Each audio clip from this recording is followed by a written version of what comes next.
Monsieur Grisard, bonjour. Bonjour, Alors, je vous en prie, présentez-vous. donc Philippe Grisard, viticulteur depuis très longtemps. L'installation qui a eu lieu en 83, donc installation familiale sur l'exploitation familiale, troisième génération, qui était avant bien sûr entre l'élevage et la polyculture. On s'est orienté au fur et à mesure sur deux productions qui est la pépinière viticole et bien sûr les vins de Savoie. Et moi donc je me suis réinstallé ici en 2010 sur une petite exploitation que j'ai repris, redéveloppée, refaire une équipe. Et voilà, réinstallé 2010. Donc, j'ai quelques questions pour vous. Y a-t-il une différence entre vigneron et producteur pour vous? Alors, bon, il faut prendre les mots sur les premiers sens. Donc, le vigneron fait attrait à la vigne et au vin, peut-être plus. Et producteur, le terme producteur englobe peut-être beaucoup plus large. On peut produire plein de choses dans la vie. Producteur de vin de Savoie reste un terme un peu plus large, un peu plus. Voilà, donc, C'est pas dans les fruits et dans autres, quoi. complètement au producteur de télévision, au producteur de plein de choses. Mais produire, voilà, c'est sûr qu'on produit du vin, bien sûr. Mais le terme vigneron, parce que le vin, c'est à la fois la vigne et le vin, bien sûr. Bien sûr. Bon, vous avez déjà répondu à cette question, mais depuis combien de temps faites-vous cela réellement? Depuis, donc, fait une formation, bien sûr, formation viticulture-œnologie au lycée de Beaune, 76-79. Derrière sur le travail sur l'exploitation familiale. Donc bien sûr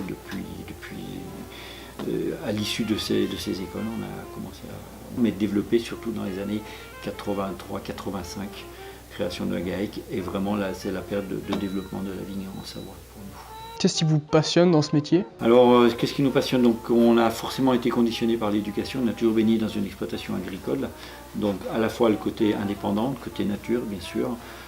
Vivant, on décide nous-mêmes de ce que l'on veut faire, on le réussit, ma foi, on est bien content, ça fait plaisir, on ne s'en glorifie pas, on en est fier, la fierté d'une belle chose.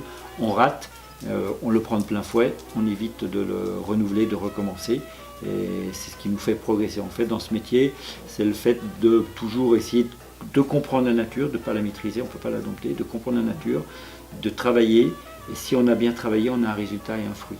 Donc ça nous grandit dans ce travail, ça nous permet, le terme épanouissement va bien, dans le sens où on sait regarder la nature, écouter la nature et les autres, parce que dans notre métier, on a forcément l'aide d'autres personnes, salariées ou quoi, qui viennent nous aider, tout notre entourage, que sont nos fournisseurs aussi, j'aime plus les appeler des partenaires.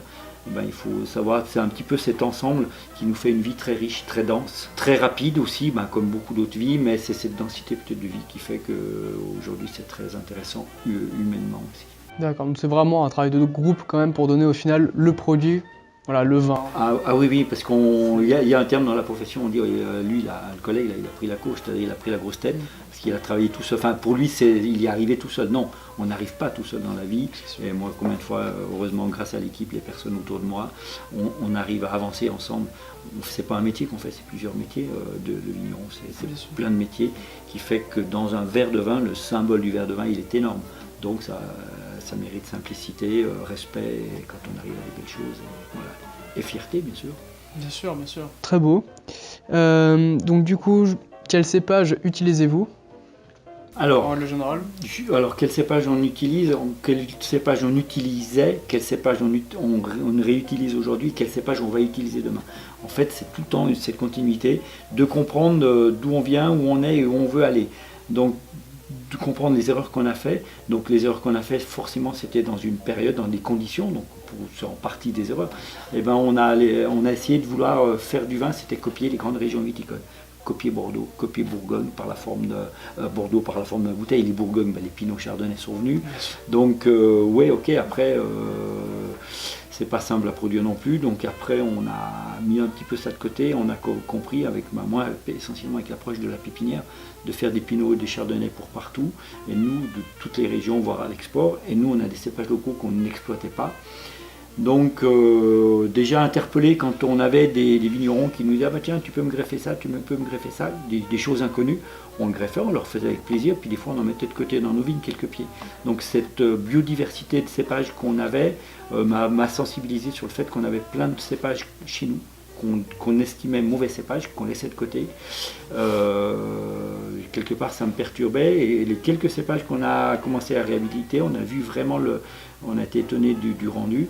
Et ce qui nous a fait un petit peu le déclic de comprendre la richesse, la chance qu'on avait en Savoie, c'est quand les ADN se sont élaborés il y a une dizaine d'années, tout le génome de la vigne. Et de pouvoir, qu'on nous a dit, dis donc, votre vieux cépage, la mondeuse blanche, pour laquelle on avait déjà commencé à la récupérer et vouloir la développer autrement, le peu qui restait, qu'on nous dit, c'est votre cépage, la mondeuse blanche, elle a donné naissance quand même à la Syrah et au Vionnier. Ah bon? Et donc voilà, aujourd'hui, on a développé, on a sauvé, pour moi, j'ai fait la mondeuse blanche, le persan aussi. Trouvé une sélection, très vieille sélection que mon père avait vendue à un agriculteur. J'ai retrouvé la mondeuse grise qu'on va vendanger l'année prochaine aussi, et donc aujourd'hui on est là-dessus, et demain c'est replanter le robin noir, la jacquère noire, le douce Aguilardéry, tous ces vieux cépages encore inconnus mais qui sont catalogués, référencés comme nos anciens cépages. Ah oui, parce que ça je connais, ça me disait rien du tout pour le coup là. Voilà, ça dit pas grand-chose, donc nous aussi on les découvre. On les découvre sur les écrits, dans nos vignes, quand on trouve on essaie de les identifier et vite les mettre en conservatoire, les sauver. Bon, on s'occupe de la multiplication, et après quand on trouve un vigneron qui est intéressé, hop, on lui met 1000 pieds à disposition pour qu'il fasse une cuvée. Parce que ce n'est pas des disséminés, il faut vraiment qu'il y ait quelqu'un qui ait envie de les prendre en main. Ce qu'a fait Gilles Berlioz pour la Sainte-Marie de Chignin. Il en a fait 1000 et quelques pieds, il a une belle cuvée qui s'occupe. Voilà, on peut voir concrètement le résultat et la valeur de ces vieux cépages. Donc demain, ça sera ça, notre orientation. D'accord, mais pour l'instant, là, ces vieux cépages, justement, on ne sait pas vraiment quel caractère ils ont, quel trait exactement de caractère. Donc on ne sait pas si, parce que maintenant, c'est des cépages, moi j'ai un hectare de persan, un hectare de mondeuse blanche, donc on a des belles productions, ça, je les ai replantés là il y a 8 ans. On le profile si, puis aujourd'hui, ce qu'on est sûr, c'est qu'il n'existe pas de mauvais cépages. On l'a bien compris avec la mondeuse blanche notamment. Donc à nous, vignerons, de nous réapproprier, redécouvrir ces vieux cépages. Et on parle du cépage, la mondeuse en bleu, rouge en fait partie, la jacquère en fait partie, la teste en fait partie, de nous les réapproprier fièrement, de bien les travailler en vigne, parce que la mondeuse rouge, on a encore des problèmes techniques, pourquoi elle rougit, pourquoi elle bloque en maturité et tout. Donc chaque cépage, en fait, ce qui est intéressant dans chaque cépage, c'est qu'on n'a pas une systématisation. Ce qu'on fait à un cépage, on ne peut pas l'appliquer à un autre ou à un autre. Aussi, c'est important, chaque cépage à prendre en tant qu'unique. À découvrir. Donc ça nous fait, et puis quand on conjugue la notion de cépage avec la diversité de sols que l'on a, donc ça veut dire qu'il faut qu'on soit à l'écoute vraiment à chaque parcelle. Ça nous fait énormément progresser, comprendre tout le système climatique de nos sols, nos interventions à faire ou à pas faire. Donc ce qu'on fait sur un cépage, ça peut dire tiens, peut-être que je pourrais l'appliquer à l'autre, mais délicatement. Donc en fait, une richesse, comme je le disais auparavant, une belle richesse viticole, biologique dans nos vignes. Et un vigneron, le terme vigneron, vigneron doit être dans sa vigne, des pieds dans sa vigne et bien sûr dans sa cave. Donc du coup, quelles sont vos méthodes d'élaboration, que ce soit pour les blancs et les rouges du coup, vous avez une méthode un peu spéciale ou... Alors, oui et non, mais en fait, faire du vin, c'est un peu encore le symbole du vin, du verre de vin, c'est des compromis. C'est tout le temps des compromis. Après, avec l'expérience, les erreurs, on voit ce qu'on a fait, ce qu'on a bien fait, ce qu'on n'a pas fait. Donc, tradition et progrès. Donc la tradition, je continue à élever les vins sur lit, à ne pas les filtrer jusqu'à l'embouteillage, à les élever sur lit. La lie est antioxydante et nourricier, c'est les pectines, c'est les matières aromatiques. Si la lie est bonne, si la lie amène des faux goûts, on se doit tout de suite. Donc la vinification, c'est un petit peu ça, c'est chasser un petit peu les défauts, depuis la vendange, depuis les jus de raisin. Donc pour les blancs, on peut récupérer de la finesse avec cet élevage sur lit et donner du caractère par ça. Après, bien sûr, sur certains blancs de Savoie, notamment la jacquère, traditionnellement, on bloque la malo, on ne fait pas faire la malo sur la jacquère pour garder beaucoup plus de fraîcheur. La malo ? La fermentation, pardon. La fermentation malo-lactique. Ah oui, malo-lactique. C'est la deuxième fermentation qui se produit là. Traditionnellement, dans les blancs, c'est comme ça, je continue à la faire.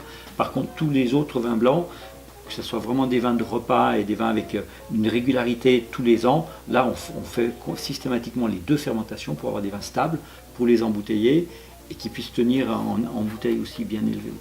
Donc ça, pour le vin blanc, ça me reste la base. Et les vins rouges, la problématique, c'est la mondeuse. Donc selon les années, on peut avoir des gros écarts de maturité et de qualité de maturité, pas de qualité de vin. Donc on doit adapter un petit peu Moi c'est essentiellement les grappages, je crois beaucoup à l'éraflage, les grappages en blanc aussi pour certains cépages et en rouge, notamment pour la mondeuse. La grappe est tellement grande, même cette année 2018 avec des belles maturités, on avait des grappes assez herbacées, assez vertes. Donc on les met de côté, on garde que le grain, et ce grain on peut cuver beaucoup plus longtemps, et là on récupère que les belles structures, les beaux tanins, et non pas les tanins un peu verts que peuvent nous amener les grappes et tout. Donc ça pour la mondeuse, ouais, j'en suis assez partisan, et revenir comme ça sur des cuvaisons plus longues. Ouais. Mais du coup, combien de temps faut-il pour faire un vin, donc à partir des vendanges jusqu'à la commercialisation de celui-ci? Voilà. Alors il y a la période vinification qui englobe forcément les deux fermentations, alcoolique et malolactique. Oui. À partir du moment où, donc ça peut aller jusqu'au mois de février, on l'a vu en 2016. Là, ça fermente, mais en principe jusqu'en fin d'année pour la fermentation alcoolique. Et la malolactique, cette année, elle va s'enclencher facilement dedans. Certains sont déjà faits parce qu'on a peu d'acidité. Donc une fois que les deux fermentations sont finies, le vin est stable, la vinification est finie, on stabilise au soufre, on refroidit, paf, on sulfite pour éliminer toutes ces levures et bactéries. Et on dit, nous, ça nous sécurise, ça permet d'éviter les piqûres acétiques qui est le vinaigre.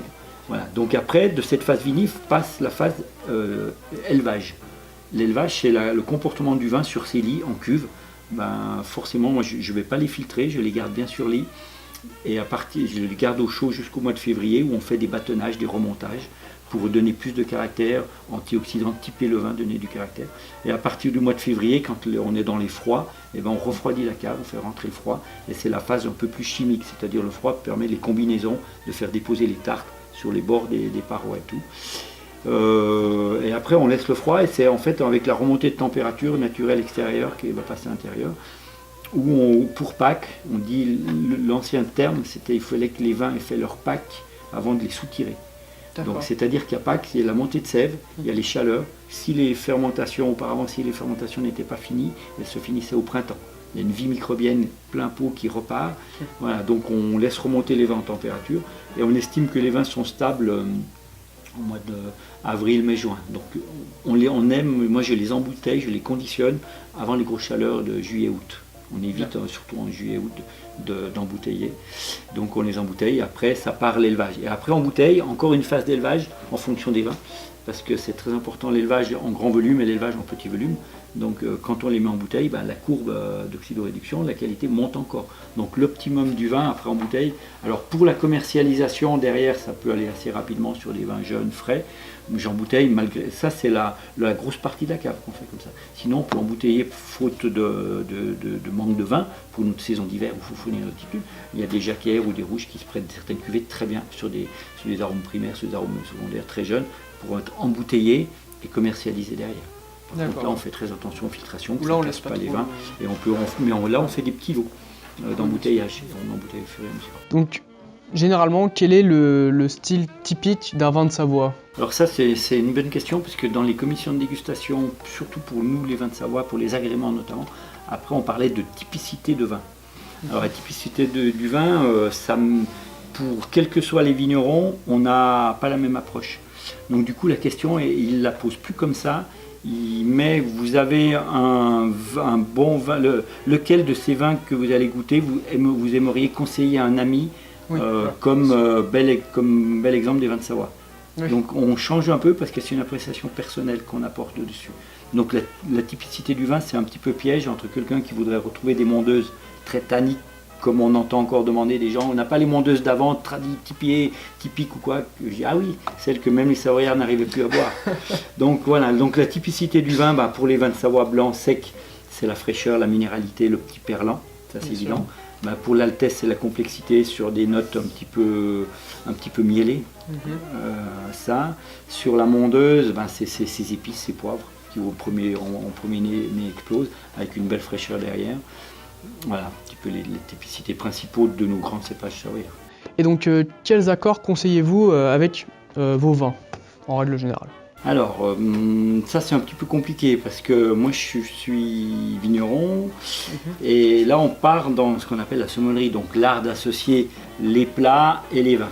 Donc ça c'est un univers, mon Dieu, énorme, où il ne faut pas qu'il y en ait un qui est fou. Donc j'admire mes clients, les restaurateurs, quand ils en parlent et tout, j'apprends beaucoup, c'est très intéressant. Le vin reste à la base un produit très simple, Oui. et ça doit être très simple et très sobre. En fait, on peine pour faire du vin, on travaille, on y a du plaisir. Donc à la fois, elle doit être abordable à tout le monde, le vin. Donc je pense que tout le monde est capable de l'apprécier, quels que soient les hommes et les femmes, quels que soient les moments de la journée et quels que soient les plats aussi. Donc on peut, quand il y a des moments où on est disposé, on a envie vraiment de beaucoup de finesse et de délicatesse. Donc là on va essayer l'association d'une mondeuse blanche avec un petit poisson en sauce, d'une roussette de même sur un beau plateau de fromage, sur des viandes blanches assez fines. Le bergeron, lui, il va aller sur des tartares de saumon, des choses beaucoup plus fortes aussi. Et puis la petite jacquère sur les huîtres et les fruits de mer, c'est aussi épatant. Et puis notre mondeuse rouge, ma foi, nous on adore sur les lédios un petit peu épicés, des choses comme ça, des civets de lapin avec de la polenta, des gratins. Voilà, c'est un petit peu nous à la base, mais tout le monde est capable de bien apprécier ces choses-là. Bien sûr. Après, le complexe justement je pense, c'est mon avis personnel, mais je pense que le complexe d'associer un vin à un mets, c'est justement de faire en sorte que le mets ou le vin ne prennent pas le dessus l'un envers l'autre. Que ça s'accorde bien sur une ligne un peu. C'est ça, et qu'une personne qui va boire, moi j'ai l'exemple sur la mondeuse blanche qui sort souvent sur des petites notes amandes sur l'amertume, mais dans les vins ce qu'on recherche c'est la belle amertume. Alors tout le monde n'aime pas l'amertume, tout le monde ne l'aperçoit pas. Et le fait, quand on la boit comme ça en apéro ou quoi, des fois ça peut choquer certaines personnes bloquées ou pas d'intérêt. Quand on la prend en mangeant, et là on métamorphose complètement le vin avec ce que l'on mange. Donc là oui, là j'admire énormément l'art de la sommellerie et les bonnes choses. Donc on optimise, on explose les deux choses. Et le vin est bien sûr qui est fait pour ça. C'est sûr. Parce qu'après c'est vrai qu'on confond souvent le côté vigneron, des fois sommellerie, vigneron, on se dit c'est bon, c'est à peu près le même métier, mais en fait, rien à voir. Sommelier et œnologue. Et œnologue, voilà, sommelier et œnologue. Ouais, il y a un peu cet amalgame, alors qu'il y a un technicien du vin, il y a un technicien de l'alimentaire et de l'osmose parfaite des arômes. Et donc, est-ce que vous considérez que les vins de Savoie, en règle générale, sont des vins de garde ? Alors c'est déjà pas des vins à boire trop jeunes, c'est-à-dire jeunes dans l'année, ça reste des vins de mi-garde, oui. Et surtout avec les cépages que l'on ressort, ça mérite bien au moins 5 ans. Donc on est plus sur la mi-garde. Et aujourd'hui, la mondeuse avant c'était de grande garde. Il fallait obligatoirement, par tous les défauts, les côtés terreux, l'acidité, au moins attendre 10 ans pour arriver à la boire. Bien sûr. Voilà, qu'aujourd'hui, entre tout le travail que l'on fait dans les vignes, enlever du raisin, la vendange en verre, c'est une méthode qu'on a systématisée tous les ans dans les vignes, notamment sur les mondeuses, pour équilibrer et tout. Tout ce que l'on fait permet d'avoir des meilleures maturités et des vins forcément beaucoup plus ouverts rapidement. Donc la garde des vins ne se justifie beaucoup moins. Après, il faut pouvoir la garder. Il faut que la personne achète, qu'il puisse avoir des caves. C'est pas les caves à vin, c'est une chose. Il faut que les conditions climatiques, l'été, quand il fait très chaud dans les maisons, les vins vont vite aussi monter en température. Donc il y a pas mal de facteurs qui font aujourd'hui les gens ont du mal à garder les vins. Donc c'est pas nous vignerons qui commercialisons, au niveau marketing commercial, mettons des vins volontairement jeunes sur le marché. Non, c'est un petit peu un ensemble de la viticulture qui fait qu'aujourd'hui, les vins, il faut pas les garder bien au-delà de 10 ans. Ou après, c'est le symbole du vin. Le symbole du vin, justement, c'est d'associer à une année de production particulière, un événement particulier. Par exemple, nous, 2018, moi, je n'ai jamais vécu des vendanges pareilles, avec une qualité pareille. Donc je sais que je vais en mettre de côté pour le symbole. Les années de naissance de mes filles, hop, oui. On en a mis de côté. Oui. Et quand on partage ça, tiens, c'est l'année de ci, c'est l'année de ça. Tu te souviens cette année-là, ce qu'on avait fait? C'est la finalité aussi, le sens du vin. Donc oui, gardez les vins pour ce sens-là. Même s'il n'est pas exceptionnel, qui peut se boire, c'est encore le sens du vin, tout à fait. Bien sûr, la valeur symbolique. Oui. Voilà. Alors, dernière question, c'est un peu une question spéciale. Donc, que pensez-vous de la méthode dite 500 ou encore boost de corne? Je ne sais pas si pour la biodynamie. Pour la biodynamie, oui. Voilà. Alors là aussi, on ne peut pas prendre une technique spécifique, donc l'histoire de dynamiser dans la corne, qu'on l'on met dans le sol, la bouse de vache par rapport au sol. Il y a plein d'autres, il y a l'épandage de la 500 qu'on met en l'air comme ça. Donc c'est une technique que je ne connais pas du tout. Je sais qu'elle marche, qu'il y a des choses qui marchent dedans. tout ne marche pas, je ne sais pas, mais c'est très complexe, donc je ne veux pas extraire de la biodynamie. Alors la biodynamie, c'est la méthode qui s'applique essentiellement par Steiner, qui est le fondateur de cette méthode biodynamie en vigne. Donc il y a une méthode, mais il y a aussi une idéologie derrière. Donc une idéologie, on ne va pas dire une secte, mais il y a des choses qu'on n'arrive pas à expliquer. Dans la nature, il y a plein de choses qu'on n'explique pas. Mais lui, partiellement, une doctrine un peu ça. Et là, ça me gêne un petit peu, on tombe un peu dans l'intégrisme. Voilà, ça. Après, la biodynamie donne des belles choses. Hein, c'est vrai qu'il y a plein de phénomènes qu'on ne peut pas expliquer, mais qu'on remarque. La biologie simple en viticulture aussi, ça fait des belles choses. Donc, tout ce qui va dans l'extrême, ouais, je suis assez modéré, surtout sur ce qu'on appelle aujourd'hui la grosse évolution des vins sans soufre. Oui. Des vins de nature. Alors on a plein de gens, pas tous les jours pratiquement, qui disent vous avez des sulfites dans le vin, qui nous posent la question. J'ai dit oui, comme mon grand-père, mon arrière-grand-père, comme depuis très anciennement, bien sûr, et c'est obligatoire. Voilà. Donc on a toute une éducation. Donc aujourd'hui, il y a plein de choses qui apparaissent, que les gens se posent des questions. Et moi je veux des vins sans soufre.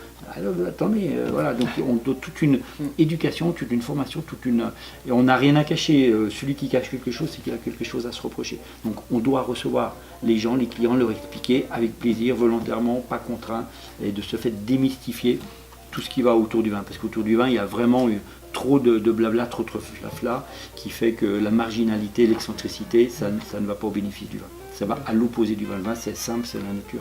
Respect, travail ensemble. On travaille bien, on a un produit. C'est pas en laissant faire tout seul la nature, les petites bêtes qu'on obtient quelque chose. Mais l'agriculture biologie et biodynamie, moi respect à ceux qui arrivent et qui en travaillent intelligemment, et bien on vous envie les autres, ouais, chapeau. Bien écoutez, pour moi c'est tout bon. Ouais, merci beaucoup de m'avoir accueilli dans votre domaine. Merci, avec grand plaisir, et à renouveler. Les portes de nos caves sont bien sûr toujours ouvertes à la dégustation, à la découverte, à la rencontre, parce que c'est ça. C'était le plaisir que je m'y rendrai. Okay. Merci beaucoup, monsieur Grisard.